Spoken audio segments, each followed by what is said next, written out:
দুপুর পরেই রাষ্ট্রপতির বাসভবনের সামনে লক্ষ লক্ষ নেতাকর্মী জড়ো হয়েছিলেন। বিক্ষুব্ধ জনতা চড়াও হয়ে রাষ্ট্রপতি শাহাবুদ্দিন চুপ্পুকে গণধোলাই দিয়েছেন। শেখ হাসিনার সঙ্গে গোপনে কথা বলা এবং পদত্যাগ করাই যেন কাল হয়ে দাঁড়িয়েছে চুপ্পুর জন্য। বিস্তারিত জানতে ভিডিওগুলো দেখতে থাকুন। অবশেষে পদত্যাগ করলেন রাষ্ট্রপতি মোহাম্মদ শাহাবুদ্দিন। শারীরিক অসুস্থতার কারণ দেখিয়ে স্পিকারের কাছে পদত্যাগপত্র পাঠিয়েছেন তিনি। আমার অতীত বড় কঠিন। মেয়াদ শেষ হওয়ার প্রায় ২১ মাস আগেই রাষ্ট্রপতির পদ থেকে সরে দাঁড়িয়েছেন মোহাম্মদ শাহাবুদ্দিন চুপ্পু।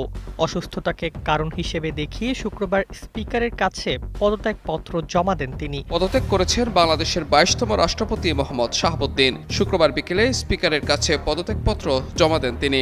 রাষ্ট্রপতির পদ শূন্য হওয়ায় সংবিধান অনুযায়ী নতুন রাষ্ট্রপতি দায়িত্ব গ্রহণ না করা পর্যন্ত হাফিজ উদ্দিন আহমদ রাষ্ট্রপতির দায়িত্ব পালন করবেন। শারীরিক অসুস্থতার নামে বা কোন ধরনের অজুহাতে এই ফ্যাসিস্টের দোষর রাষ্ট্রপতি চুপ্পুকে কোন ধরনের সেফ এক্সিট বা বিদেশ যাতে পলাতে না পারে সেই জন্য সজাগ দৃষ্টি রাখতে হবে এবং সরকারকে অনতিবিলম্বে এই ফ্যাসিস্টের দোষর রাষ্ট্রপতিকে গ্রেফতার করতে হবে। বাংলাদেশ এই প্রথমবারের মতো নারী রাষ্ট্রপতি পাচ্ছেন। আপনারা জানেন আমাদের বিগত রাষ্ট্রপতি জনাব শাহাবুদ্দিন উনি বিগত হয়ে গেছেন, মানে সাবেক হয়ে গেছেন 22তম রাষ্ট্রপতি হিসেবে। আপনি যেই কাজটা করলেন, আপনাকে যেভাবে সরিয়ে দেওয়া হলো, এইটা নিঃসন্দেহে আপনার সম্মান, আপনার সবকিছু কেড়ে নিয়েছে। ঠিক শাহাবুদ্দিন চুপ্পু এখানে কি ভূমিকা রাখতে পারতেন শেখ হাসিনার দেশে ফেরার ক্ষেত্রে? শাহাবুদ্দিন চুপ্পুর পতনের ফলে বা শাহাবুদ্দিন চুপ্পুকে সরিয়ে দেওয়ার ফলে বাধাগ্রস্ত হবে বিশেষভাবে, সেটা যারা প্রত্যাশা করছেন, কিসের ভিত্তিতে প্রত্যাশা করছেন বলা মুশকিল। দর্শক, রাষ্ট্রপতি শাহাবুদ্দিন চুপ্পু এতটাই বিপদের মধ্যে পড়ে গেছে বলার বাহিরে। দর্শক, এই পদত্যাগ করাই যেন কাল হয়ে দাঁড়িয়েছে রাষ্ট্রপতির জন্য। দর্শক, তড়িহড়ি করে রাষ্ট্রপতি শাহাবুদ্দিন চুপ্পু পদত্যাগ করেছে, আপনারা সকলেই জানেন। তিনি কারণ দেখিয়েছেন তিনি অসুস্থ। তিনি কি প্রকৃতপক্ষে অসুস্থ নাকি সরকারের পক্ষ থেকে কোনো চাপ সৃষ্টি করা হয়েছিল? দর্শক, রাষ্ট্রপতি শাহাবুদ্দিন চুপ্পু পদত্যাগ করার পরেই গ্রেপ্তারের দাবি তুলেছে এনসিপি জামাত বিক্ষোভ করতেছে, আন্দোলন করতেছে, রাজপথে মানে দাবি করতেছে যে রাষ্ট্রপতি শাহাবুদ্দিন চুপ্পুকে গ্রেপ্তার দাবি না হলে পুরো বাংলাদেশ আবার আন্দোলন করবে, বিক্ষোভ করবে। দর্শক, রাষ্ট্রপতি শাহাবুদ্দিন চুপ্পুর বাড়ির সামনে হাজার হাজার নেতাকর্মী জড়ো হয়েছেন। রাষ্ট্রপতি শাহাবুদ্দিন চুপ্পু যে কোনো মুহূর্তে গণধোলাই খাইতে পারেন। প্রিয় দর্শক শ্রোতা, সেখানে যদি আইন শৃঙ্খলা বাহিনী, সেখানে যদি নিরাপত্তা কর্মী বাহিনী যদি নিরাপত্তা না দেয়, তাহলে কিন্তু বাসার মধ্যে ঢুকেই রাষ্ট্রপতি শাহাবুদ্দিন চুপ্পুকে ইচ্ছা মতন গণধোলাই দেওয়া হবে। প্রিয় দর্শক, রাষ্ট্রপতি শাহাবুদ্দিন চুপ্পু কেন পদত্যাগ করলো, এর পেছনে কি ছিল, তিনি কোন দোষের কারণে পদত্যাগ করতে হইলো, প্রিয় দর্শক আজকের এই ভিডিওটি দেখলেই বিস্তারিত বুঝতে পারবেন। সেই সাথে সরকার এই নিয়ে কি বলতেছে, আর তাছাড়া বর্তমানে স্পিকার হাফিজ উদ্দিন আহমেদ তিনি কি বলতেছে, সমস্ত কিছু মিলে আজকের এই ভিডিওতে জানতে পারবেন। স্পিকার হাফিজ উদ্দিন আহমেদ কি নির্দেশনা দিয়েছেন এবং রাষ্ট্রপতি শাহাবুদ্দিন চুপ্পু নিজের বিপদ নিজেই কতটা ডেকে এনেছেন। দর্শক, বেশি কথা বলবো না, সরাসরি ভিডিও স্ক্রিনে চলে যাই। আপনারা মনোযোগ সহকারে বিস্তারিত ভিডিওগুলো সম্পূর্ণ দেখতে থাকুন। আমার অতীত বড় কঠিন। মেয়াদ শেষ হওয়ার প্রায় ২১ মাস আগেই রাষ্ট্রপতির পদ থেকে সরে দাঁড়িয়েছেন মোহাম্মদ শাহাবুদ্দিন চুপ্পু। অসুস্থতাকে কারণ হিসেবে দেখিয়ে শুক্রবার স্পিকারের কাছে পদত্যাগপত্র জমা দেন তিনি। এর মধ্য দিয়ে শেষ হল তার রাষ্ট্রপতি অধ্যায়। তবে এখন সবচেয়ে বেশি আলোচনায় দুটি প্রশ্ন: বঙ্গভবন ছেড়ে তিনি কোথায় থাকবেন, আর সাবেক রাষ্ট্রপতি হিসেবে কি কি সুবিধা পাবেন। নোভা এলইডি টিভি, ঝকঝকে ছবি, নিখুঁত শব্দ, 5 বছরের ওয়ারেন্টি। নোভা মানি সঠিক মান, নিশ্চিত সেবা। সংশ্লিষ্ট সূত্র জানিয়েছে, বঙ্গভবন ছাড়ার পর রাজধানীর গুলশানে নিজের বাসভবনে উঠবেন মোহাম্মদ শাহাবুদ্দিন। কয়েকদিন ধরেই সেই বাড়ি বসবাসের উপযোগী করে প্রস্তুত করা হচ্ছিল। পরিবারের প্রয়োজনীয় জিনিসপত্রও ধীরে ধীরে সেখানে স্থানান্তর করা হয়েছে। স্পিকার হাফিজ উদ্দিন আহমদ জানিয়েছেন, হৃদরোগ, উচ্চ রক্তচাপ, ডায়াবেটিস, কিডনির জটিলতা এবং সম্প্রতি শনাক্ত হওয়া অটোনমিক নিউরোপ্যাথি সহ একাধিক শারীরিক সমস্যার কারণে রাষ্ট্রপতির দায়িত্ব পালন করা তার পক্ষে সম্ভব হচ্ছিল না। এ কারণেই তিনি পদত্যাগের সিদ্ধান্ত নেন।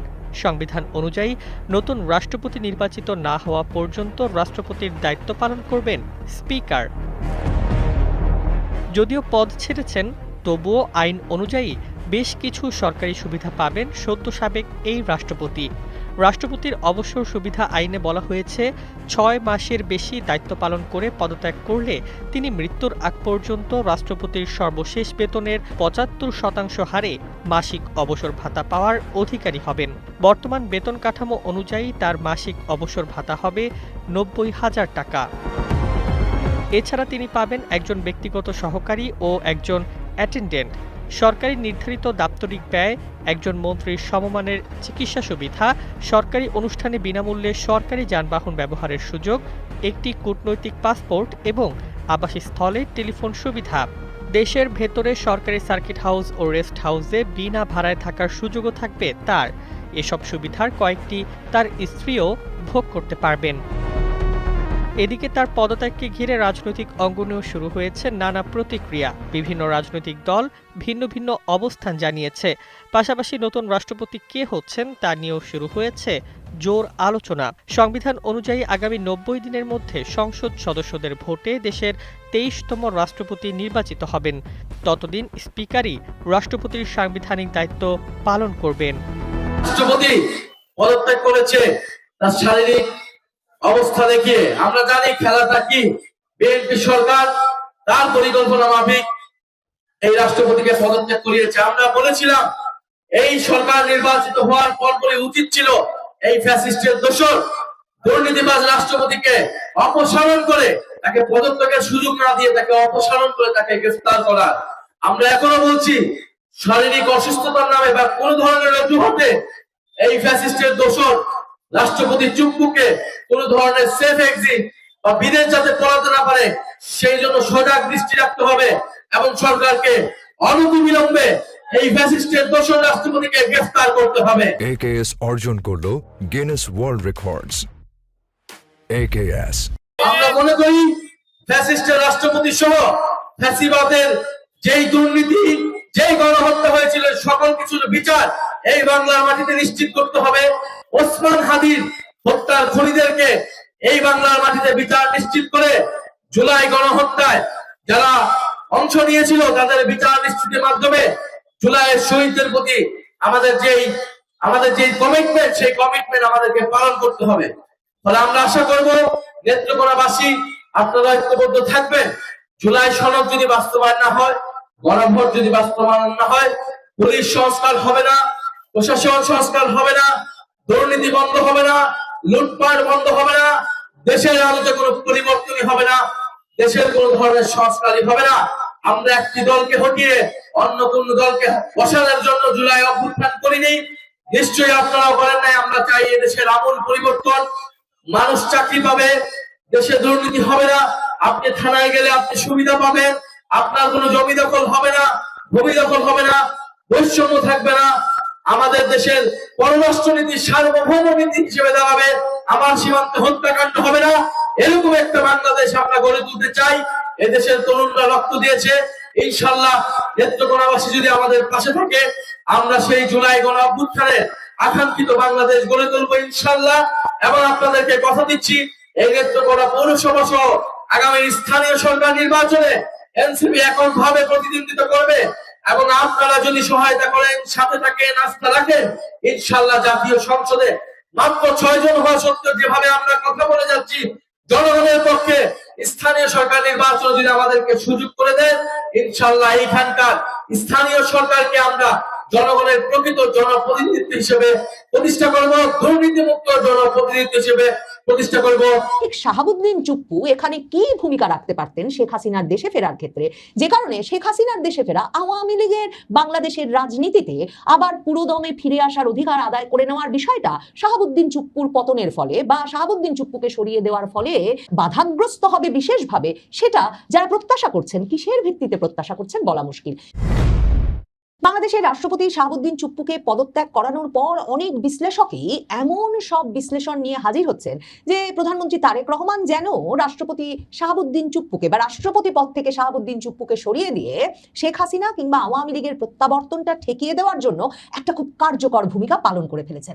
মানে শেখ হাসিনা আওয়ামী লীগের ফেরার সঙ্গে রাষ্ট্রপতি শাহাবুদ্দিন চুপ্পুর ঠিক কী সম্পর্ক ছিল সেটা তার পদত্যাগের আগে দুদিন ধরে যখন রাষ্ট্রপতিকে পদত্যাগ করতে বলা হয়েছে হয়েছে, এই জল্পনা ওঠানো হয়েছে, তখন থেকেই নানাভাবে এই দুটোকে সম্পর্কিত করার চেষ্টা করলেও আসলে বোঝা খুবই মুশকিল যে এর সঙ্গে এর সম্পর্কটা ঠিক কি থাকতে পারে। মানে রাষ্ট্রপতি শাহাবুদ্দিন চুপ্পু যে রাষ্ট্রপতি হতে পেরেছিলেন তার একটা বড় কারণ নিশ্চিতভাবেই ছিল শেখ হাসিনা তখন ভেবেছিলেন যে শাহাবুদ্দিন চুপ্পু অত্যন্ত অনুগত এবং একজন অনুগত রাষ্ট্রপতিকে পেতেই যে শাহাবুদ্দিন চুপ্পুকে তিনি অনেককে বিস্মিত করে, আওয়ামী লীগের ভেতরে বাইরে একটা বিপুল অংশকে বিস্মিত করে রাষ্ট্রপতি পদে শাহাবুদ্দিন চুপ্পুকে নিয়োগ দিয়েছিলেন তা নিশ্চিত। কিন্তু 2024-এর আগস্টের সংকটকালে এই রাষ্ট্রপতি যদি তার কোনো কাজে আসবে বলে তিনি মনে করতেন তাহলে নিশ্চয়ই তার সঙ্গে রাষ্ট্রপতি শাহাবুদ্দিন চুপ্পুর একটা যোগাযোগ থাকতো। একদিকে যেমন গভীর সংকটকালেও শেখ হাসিনা রাষ্ট্রপতি শাহাবুদ্দিন চুপ্পুর সঙ্গে কোনো যোগাযোগ করেন নাই, এমনকি 5ই আগস্ট তিনি বঙ্গভবনে যাওয়ার জন্য প্রস্তুতি নিয়েছিলেন। ধারণা করা যায় তিনি পদত্যাগপত্র জমা দিতে বঙ্গভবনে যাচ্ছিলেন, কিন্তু এরপর তাকে যখন নিরাপত্তার কারণে তার নিরাপত্তার দায়িত্বে নিয়োজিতরা ভারতে নিয়ে যায়, তাকে যখন বিমানে ওঠানো হয় তখনও শাহাবুদ্দিন চুপ্পু কিন্তু কিচ্ছু জানতে পারেন না। অথচ সেদিনই রাতের বেলায় 3 বাহিনী প্রধানকে কাঁধের ওপর দাঁড় করিয়ে এই শাহাবুদ্দিন চুপ্পু বললেন জাতির উদ্দেশ্যে ভাষণে অনেকগুলো খুব গুরুত্বপূর্ণ কথা। তিনি বললেন, আপনারা জানেন প্রধানমন্ত্রী শেখ হাসিনা আজ রাষ্ট্রপতির কাছে পদত্যাগপত্র জমা দিয়েছেন এবং আমি তা গ্রহণ করেছি। যেখানে শেখ হাসিনার সঙ্গে তার কোনো দেখাই হয় নাই, শেখ হাসিনার কাছ থেকে তিনি কোনো পদত্যাগপত্রই পান নাই, অথচ তিনি জাতির সামনে এসে ঘোষণা দিলেন পদত্যাগ করেছেন শেখ হাসিনা এবং তিনি পদত্যাগপত্র পেয়েছেন। এছাড়াও তিনি বললেন যে এরই মধ্যে 3 বাহিনী প্রধান, সুশীল সমাজের বিভিন্ন প্রতিনিধিবৃন্দ, রাজনৈতিক দলের নেতা, বৈষম্য বিরোধী ছাত্র আন্দোলনের কয়েকজন সমন্বয়ক নিয়ে এসেছে এবং তারা একটা অন্তর্বর্তী সরকার গঠনের কাজ শুরু করেছেন। মানে রাষ্ট্রপতি অনুগত, শেখ হাসিনার অনুগত রাষ্ট্রপতি তখন বসে না প্রধানমন্ত্রীর পদত্যাগপত্রটা চাইলেন, মানে যে সংবিধান অনুযায়ী পদত্যাগপত্র ছাড়া আর কোনো পরবর্তী পদক্ষেপ নেওয়ার যে উপায় নাই সে কথাটা তিনি তখন মোটেও বললেন না, এ নিয়ে তিনি কোনো ঝামেলা করলেন না। 3 বাহিনী প্রধানের সামনে আর বঙ্গভবনে মজমা বসিয়ে 3 বাহিনী প্রধানের নিয়ে যাওয়া জামায়াতের আমির, বিএনপির নেতৃবৃন্দ, জাতীয় পার্টির নেতৃবৃন্দ, বৈষম্য বিরোধী ছাত্র আন্দোলনের সমন্বয়কদের নিয়ে তখনই কিন্তু মোটামুটি স্থির হয়ে গেছে যে একটা ইউনুস সরকার গঠিত হবে। এবং রাষ্ট্রপতি মোটেও বললেন না, এই যে তিনি এখন একটা বিরাট সংবিধান রক্ষকের ভাব ধরছেন, তিনি মোটেও তখন বললেন না যে অন্তর্বর্তী সরকারেরও কোনো বিধান বাংলাদেশের সংবিধানে নাই, কাজেই তারা ভেবে দেখছেন, খুঁজে দেখছেন যে কি করা যেতে পারে। এরকম একটা সময় তিনি জানিয়ে দিলেন অন্তর্বর্তী সরকার গঠিত হবে। মানে রাষ্ট্রপতি পরিণত হলেন তখন শেখ হাসিনার পতনের পর সবকিছুকে লেজিটিমাইজ করার, বৈধতা দেওয়ার একটা মুখ্য চরিত্রে। মানে পেছনে থাকবেন 3 বাহিনী প্রধান, মূলত সেনাপ্রধান ওয়াকার, সামনে ক্ষমতা গ্রহণ করে ফেলবেন ইউনুস, জামাত, বিএনপি, আর শেখ হাসিনার অনুগত রাষ্ট্রপতি শাহাবুদ্দিন চুপ্পু বসে বসে সব সাজিয়ে গুছিয়ে দেবেন। এবং আরো গুরুত্বপূর্ণ যেটা লক্ষ্য করা, রাষ্ট্রপতি শাহাবুদ্দিন চুপ্পু তখন সেই 5ই আগস্ট রাতের ভাষণে কি বললেন? প্রথম আলো যেটাকে শিরোনাম করলো, খালেদা জিয়া মুক্তি পাচ্ছেন, যত দ্রুত সম্ভব নির্বাচন।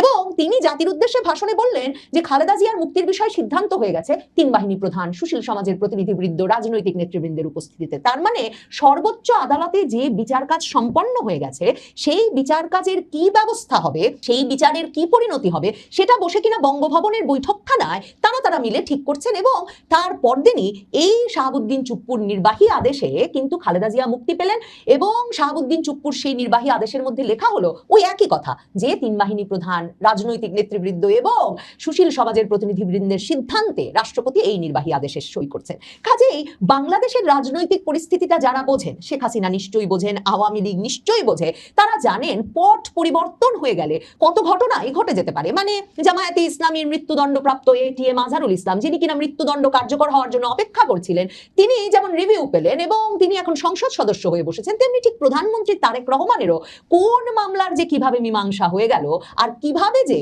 তিনি শেষ পর্যন্ত কোনো মামলা মোকদ্দমার ঝামেলা ছাড়া সংসদ নির্বাচনই করতে পারলেন এবং তারপরে প্রধানমন্ত্রী হয়ে বসলেন, এর পুরোটাই যে রাজনৈতিক পট পরিবর্তনের উপর এবং ব্যাপক আন্তর্জাতিক সিদ্ধান্ত, সমর্থন, দর কষাকষি, চাপ এসবের উপর নির্ভর করে।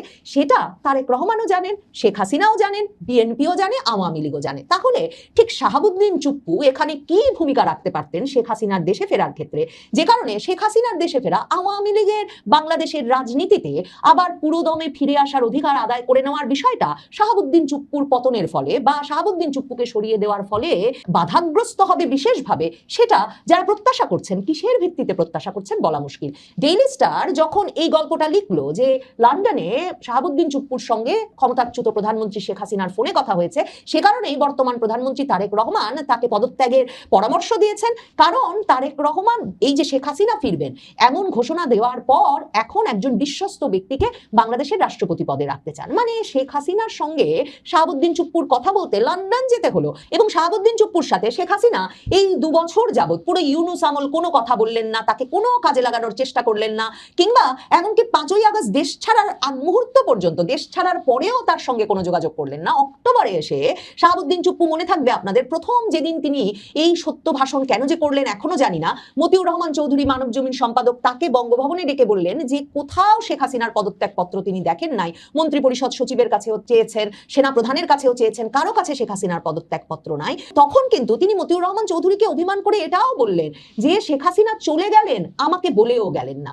মানে আগস্ট থেকে অক্টোবর পর্যন্ত তার মানে শাহাবুদ্দিন চুপ্পুকে দেওয়ার মতো কোনো নির্দেশনা শেখ হাসিনার ছিল না। কারণ শেখ হাসিনা এই রাষ্ট্রপতি শাহাবুদ্দিন চুপ্পু, যিনি কিনা সবার প্রথম পদত্যাগপত্র পেয়ে গেছি বলে সংসদ ভেঙে দিয়েছেন, কিন্তু সংসদ ভেঙে দেওয়ার তো কোনো সাংবিধানিক বৈধতা ছিল না। এক প্রধানমন্ত্রী সরে গেলে সংখ্যাগরিষ্ঠ দলকে আহ্বান জানানোর কথা পরবর্তী প্রধানমন্ত্রী নির্বাচনের জন্য, অথচ এই শাহাবুদ্দিন চুপ্পু জাতির উদ্দেশ্যে ভাষণে বঙ্গভবনের বৈঠকখানায় যা যা তাকে বলা হলো সেই কথা এসে পাপেটের মতো, পুতুলের মতো পড়ে গেলেন, কোনোভাবে সাংবিধানিক কোনো শূন্যতার বিষয়ে আলাপ করলেন না। অথচ এই শাহাবুদ্দিন চুপ্পু সারা জীবন সরকারি প্রশাসনে কাজ করেছেন, তিনি ম্যাজিস্ট্রেট হিসেবে দায়িত্ব পালন করেছেন, আইন বিচার এসব তিনি বোঝেন। ইউনুস সরকার পতনের পর তিনি কালের কণ্ঠকে সাক্ষাৎকার দিয়ে বললেন যে তাকে এই ঝড়ঝঞ্ঝার মধ্যে সকল নিরাপত্তা দিয়ে সেনাপ্রধান রক্ষা করেছেন, আর সব সাহস জুগিয়েছেন Tarique Rahman. He is a very cordial person, আন্তরিকতাপূর্ণ মানুষ, তিনি তাকে সাহস জুগিয়ে গেছেন যাতে তিনি বঙ্গভবন আর সংবিধান আগলে রাখেন। তাহলে বোঝেন এখন কিনা শাহাবুদ্দিন চুপ্পুর ওপর অভিযোগ আসছে তিনি নাকি শেখ হাসিনার সাথে কথা বলছিলেন এবং লন্ডনে বসে কথা বলছিলেন, সেটার তথ্য বাংলাদেশের গোয়েন্দারা 3 মাস পরে জানতে পেরে সরকারকে জানিয়েছে। আর আসলে তার পুরো ইউনুস আমল জুড়ে যোগাযোগ ছিল লন্ডন নিবাসী তারেক রহমানের সঙ্গে, এবং তিনি কিনা তারেক রহমান সরকার ক্ষমতায় আসার পরে এই সাক্ষাৎকার দিয়ে তারেক রহমান কত কর্ডিয়াল পারসন সে কথা বলার প্রয়াস পেলেন।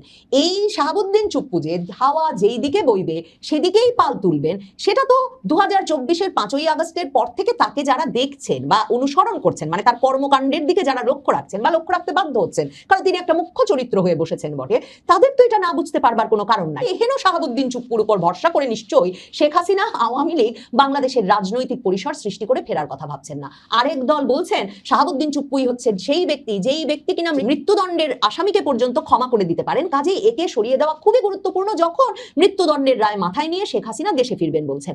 মানে শেখ হাসিনার তো আপিলের সময়সীমাও চলে গেছে।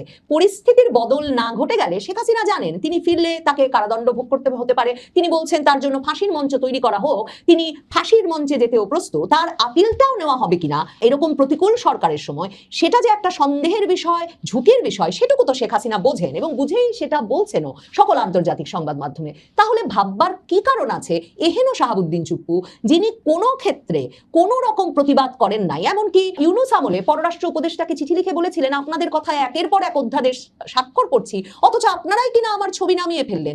এহেন শাহাবুদ্দিন চুপ্পু শেখ হাসিনার মৃত্যুদণ্ডের রায় কি করে ক্ষমা করে দেবেন? এবং সেই ক্ষমা তো চাইতে হবে। শেখ হাসিনা, আওয়ামী লীগ, বাংলাদেশের রাজনীতি যারা বোঝেন তাদের কেউ মনে করেন, বিশ্বাস করেন যে শেখ হাসিনা ক্ষমা প্রার্থনা করবেন রাষ্ট্রপতির কাছে, মানে দোষ স্বীকার করে, এবং তারপর তার অনুগত শাহাবুদ্দিন চুপ্পু সেটা ক্ষমা করে দেবেন? তার আগে তো আপিল পার হতে হবে। এসব কষ্ট কল্পনা করে শাহাবুদ্দিন চুপ্পুর পদত্যাগের মাধ্যমে তারেক রহমান তার ক্ষমতা নিশ্চিত করেছেন এবং আওয়ামী লীগ আতঙ্ক এর ফলে কমে আসবে মনে করা হলেও শেখ হাসিনার ডিসেম্বরে দেশে ফেরার ঘোষণা নিশ্চিতভাবেই শাহাবুদ্দিন চুপ্পুর সাথে আলোচনা করেও তিনি দেন নাই, শাহাবুদ্দিন চুপ্পুর ওপর ভরসা করেও দেন নাই। শেখ হাসিনার দেশে ফেরার ঘোষণা যেসব সংযোগ সম্পর্কের ওপর ভিত্তি করে গড়ে উঠেছে, যে প্রস্তুতির ওপর ভিত্তি করে তিনি এমন ঘোষণা দিয়েছেন, শাহাবুদ্দিন চুপ্পুর থাকা না থাকায় তাতে আওয়ামী লীগ বা শেখ হাসিনার কিছু আসে যায় বলে ভাববার মতো কোনো ঘটনা 2024-এর 5ই আগস্ট থেকে শাহাবুদ্দিন চুপ্পুর পদত্যাগের দিন পর্যন্ত, মানে এই প্রায় গত 2 বছরে। প্রিয় দর্শক, আশা করতেছি বিস্তারিত ভিডিওগুলো আপনারা সম্পূর্ণ মনোযোগ সহকারে শুনেছেন এবং দেখেছেন।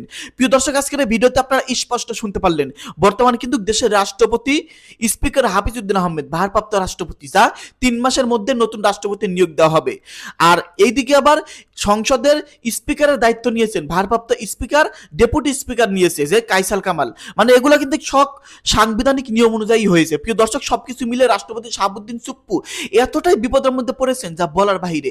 রাষ্ট্রপতি শাহাবুদ্দিন চুপ্পু যে কোনো মুহূর্তে গ্রেপ্তার পর্যন্ত হতে পারেন, কারণ এনসিপি দাবি করেছে এই দাবি সরকার মানে নাই বা এই দাবির কিছু একটাও করে নাই, এমনটা কিন্তু নজির বাংলাদেশে নেই। তো রাষ্ট্রপতি শাহাবুদ্দিন চুপ্পুর বিরুদ্ধে মামলা হতে পারে এবং তিনি গ্রেপ্তার হবেন। সেই সাথে নাহিদ ইসলামও কিন্তু দাবি করেছে যে এই দোসরকে কোনো কারণেই যেন বাংলাদেশ থেকে চিকিৎসার জন্য বাইরে পাঠানো না হয়, সে যেন বাংলাদেশ থেকে পালাতে না পারে। সবকিছু মিলে রাষ্ট্রপতির কিন্তু সামনের দিকগুলো খুবই বিপদ। তো দর্শক, সবকিছু মিলে আপনাদের মূল্যবান মতামত ভিডিওর কমেন্ট বক্সে অবশ্যই লিখে জানিয়ে দিবেন। সকলে ভালো থাকবেন, ধন্যবাদ।